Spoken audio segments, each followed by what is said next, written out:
And that's definitely a cool thing to have, but I mean, it's not necessary. But seriously, I mean, is any of this necessary?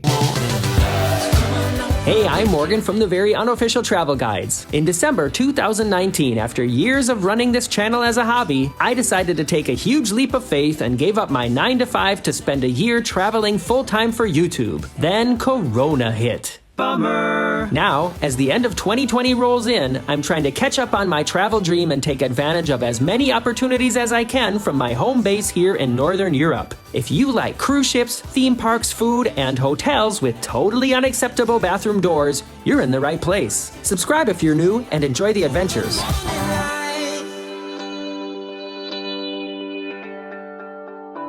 I am lucky enough to be on my 4th cruise of 2020. I feel almost guilty saying that, but I was raised Catholic, so guilt is part of my daily routine. The cruise lines have started operating under certain conditions here in Europe. The ship that I'm on right now is called the MeinSchiff #1 from Tui Cruises. We're on a cruise to nowhere with a short stop in Stockholm, and now we're cruising up the coast of Finland to Turku, and I just thought I need to show you guys around this suite because who knows when I'll ever be staying someplace like this again. So let's take a little look around, and in the end, I'll tell you more about how I ended up in someplace like this.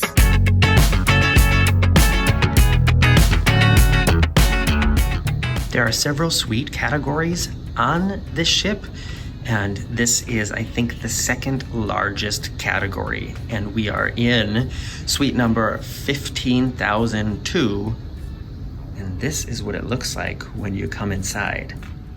I was amazed when we first walked in here. I couldn't believe that this is actually where we're gonna be staying, and now we've been here for 2 nights already, and yeah, it's just great. So on the left side here, closet space galore. Here's one really big closet. The lights come on when you open it. This cabinet woodwork is very high class. Here's another closet with lots of space.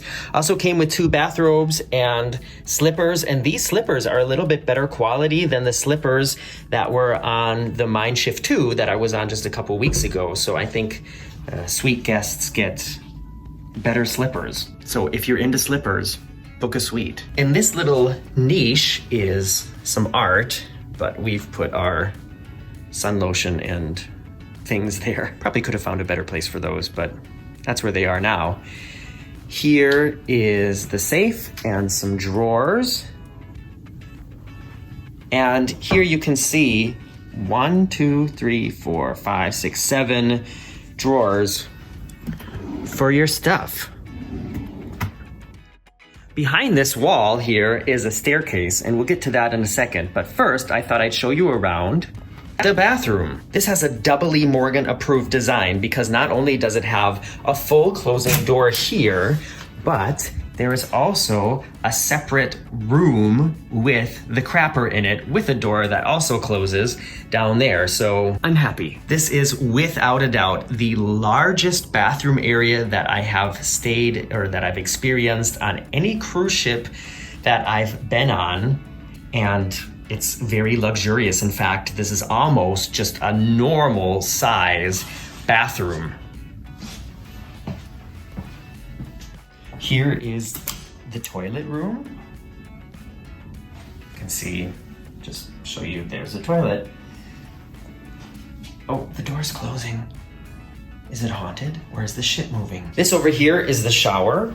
And I mean, it's a full glass door, a full shower cabin here with a handheld shower head and the rainforest shower up there. And lots of shiny mirror space.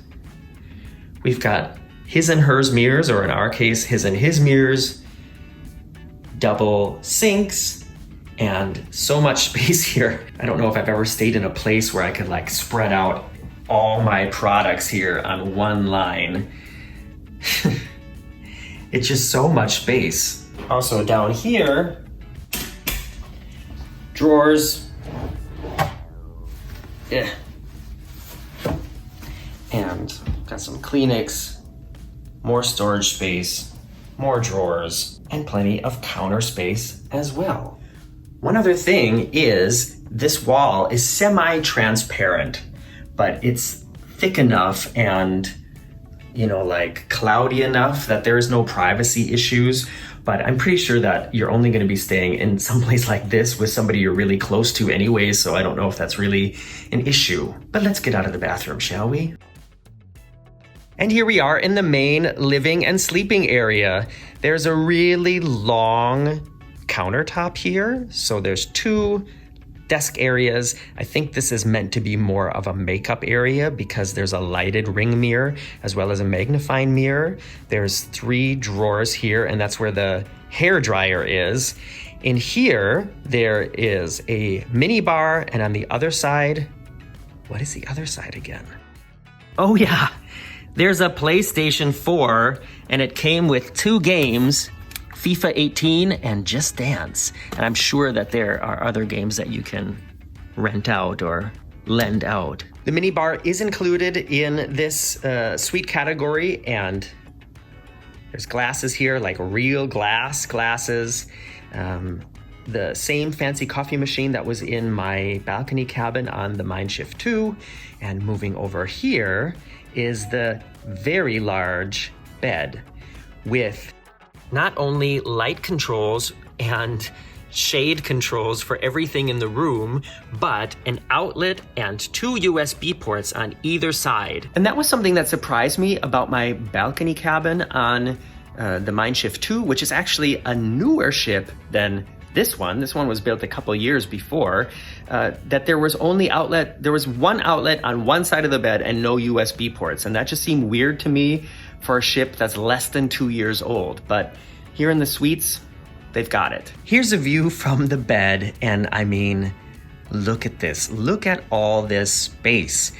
And I'm pretty sure that this couch can be made into a bed as well, but I don't think that this is the kind of cabin that you're going to be sharing with other people. These tables and chairs, they are not attached to the ground. You can move them however you want. We've been moving them around when we've had our reading hours in the afternoon. And one thing to be aware of is that there are just a lot of switches for lights and features in the room. There's a little bit of a learning curve when you move into this suite before you realize how to turn on what light and what you need to do to get the shades to go up and down. But before we do that, let's go up the stairs. Like I said, these suites are called Himmel und Meer, which means like it's a wordplay on heaven and more, or heaven and the sea. And what's up these stairs is a gigantic private terrace. This terrace is basically as big as the cabin, and it includes a hammock, a dining table with 4 chairs, 2 sunbeds, and of course you can have the sunbeds put up at the front and the table put at the back. There's extra cushions in here, and it's also a separate entrance and exit to the suite itself from the suite's only sun deck and whirlpool area. It's Friday night and you are beautiful. The feeling is magic. I am so lucky to be with you. 'Cause when it's been a rough day and I stare at the walls surrounding me, I let go of my thoughts and I go with you.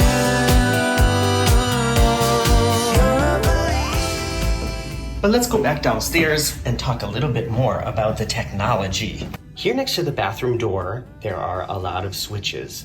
And these say like mood 1, mood 2, mood 3, off. Then there's like some master controls here to dim the lights and to change the colors. And these are light switches for the bathroom. Over here, there's also switches for the main lighting on the ceiling. And then this is the main shelter, or the main switch like I had in my balcony cabin that just turns everything on or off. So like when you leave the room, You can click it off, and when you come back, if you click it on, then everything goes on like it was before. Additionally, over here, there is a tablet with all the controls on it as well, where you can program the different modes, and you can open and close the blinds and things like that, control the temperature. It's all very high tech. And that's definitely a cool thing to have, but I mean, it's not necessary. But seriously, I mean, is any of this necessary? And interestingly enough, I found myself getting a little bit frustrated with all the switches and stuff. It's like, I just want to turn on the lights or turn them off, but having to like choose a mood and then dim them and all that, it's just like, can't we just turn on the lights? Also, as far as the bathroom goes, let me show you this. There are two different light switches for lights in the bathroom. So right now, basically everything is off, and you've got these lights up here, and there's also like accent lighting, and then there's the lights in the mirrors. So this switch inside here turns on the mirror lights, and the longer you press it, the brighter it gets, and then eventually they start flashing. And what does this one do? Oh, same thing. All right. Oh, see, now they're dimming off. Can't we just turn them on and off? All right, so they're there. Oh gosh. This is what I mean. I just want to turn the lights on. Let me try this again. Just pressing it once. All right, so that's, you know, kind of adequate light for this area. And of course, through the glass, there's some sunlight coming in as well. But in the shower room and the toilet room, there is no light at the moment. So in order to turn on the light in there, what would be nice is if there was just a light switch in the toilet room, right? So, you know, at night, if somebody needed to use the toilet, you can just sneak in there and turn on the light when you get inside. But the light for that room is here, and it's the light for the entire bathroom. So there isn't an individual light for that room. You have to turn on all these lights in order for the light to go on in the shower and the toilet room. So either you're sneaking to the toilet in the pitch black at night, or you're turning on the entire light, which then of course through the glass there shines into the rest of the suite. And that just really doesn't make sense to me. And of course, when you have a gigantic window like this, that's a little bit different than a balcony cabin as well. And there are switches that you have to press in order to open and close the blinds, as well as all this up here. And it's pretty cool. Let's press it once.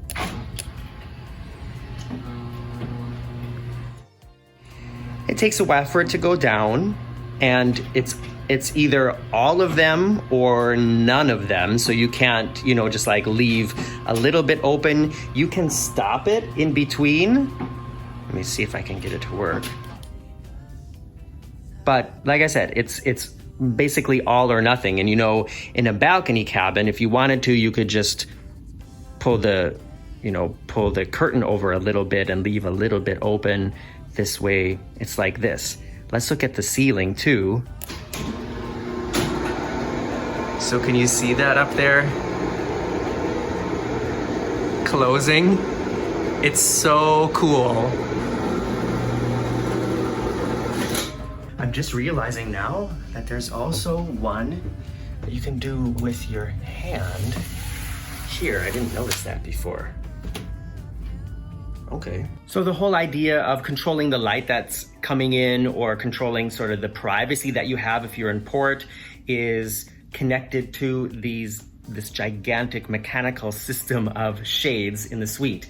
And that's also something that just a little bit getting used to. I mean, at the moment, we're not going to be in port next to any other ship, so I'm not worried about anybody looking in here while we're getting dressed or whatever. But in a normal balcony cabin, usually there's, you know, like a sheer curtain that you can pull across, so you can still kind of see out and still lots of sunlight coming in, but nobody would be able to really look into the cabin. And here, there's like a teaser of a sheer curtain, but it only goes that far, so that's not gonna help. And you know, you might think that staying in a huge, luxurious suite like this, it's like everything about it is better than staying in a balcony cabin or a normal like inside cabin, and it's definitely not the case. But that doesn't mean I'm complaining about it. I'm not complaining. It's just some things that now that I've stayed in a cabin like this, I've realized that, you know, I don't need it, or I prefer it the other way, things that I'm also surprised by. And in fact, I think I'm gonna make a more detailed, separate video about those things. But let's talk about the price. Follow me out, down to the bay. Forget all the worries when you're with me. Let every wave. As I mentioned in the first day of vlogs from this cruise, this was not the original cruise that we wanted to do in this period of time. We kind of ended up here as a last resort, and Marcus's company has a travel agency partnership, which sometimes has really great deals for travel things like this. So this is Marcus's first like vacation of the whole year since January, and I know a lot of people haven't even had, you know, those opportunities that we have. So let me just remind you that I'm really grateful and really thankful for these opportunities. But because Marcus has been working through the entire lockdown and all that because of the nature of work that he does and what needs to be done in his company. So he was really ready for a nice, relaxing, special vacation. And he originally had the idea to book a suite or something a higher level than a balcony cabin. And I told him that, you know, as far as the budget goes, I'm not sure that I would be able to keep up with that. And so he checked with the travel agency that is like connected to part of his company. It's one of the benefits that they have. And they had a really good deal for a balcony cabin on this cruise. And I got in touch with the cruise company and said, what are the possibilities to upgrade cabins once you get on board? And they do it. Those opportunities are there, at least on this cruise line. And so what we decided to do was to book the balcony cabin with the discount from his company. And I can't go into a lot of details about that. It says on the website that we're not supposed to talk about it. So I'm trying to keep it very vague, but we booked a normal balcony cabin at a discounted price. And then we decided between us what would be our budget for an upgrade when we were checking in, because the information that I got from the cruise line was that we should come to the port, check in, and then on the ship, go to reception and ask what upgrade possibilities are available. So that's exactly what we did. And there were a lot of other people doing that as well.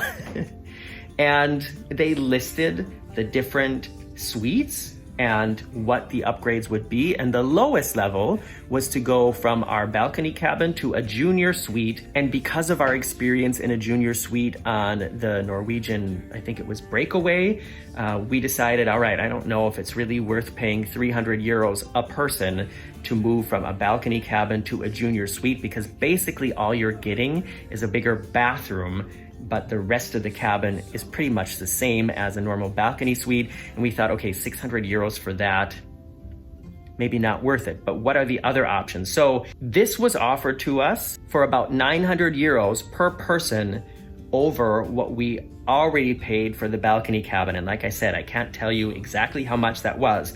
What I can tell you, however, is that all this still costs us less per person than our cruise on the Disney Dream did in January. And that puts a lot of things in perspective to me. I mean, Disney is Disney. We had a great time, fantastic service, but we were staying in like one level above a normal balcony cabin and paid more for that than we did for all this. So this is pretty good too. One thing that factors into the Disney cruise and the money that we spent is Disney is not all included. So we paid extra for the drinks, we paid extra for, you know, upcharge restaurants and stuff like that. And here, well, we didn't go to any upcharge restaurants on Disney, did we? But we did buy drinks. What else did we spend money on? We went to the spa.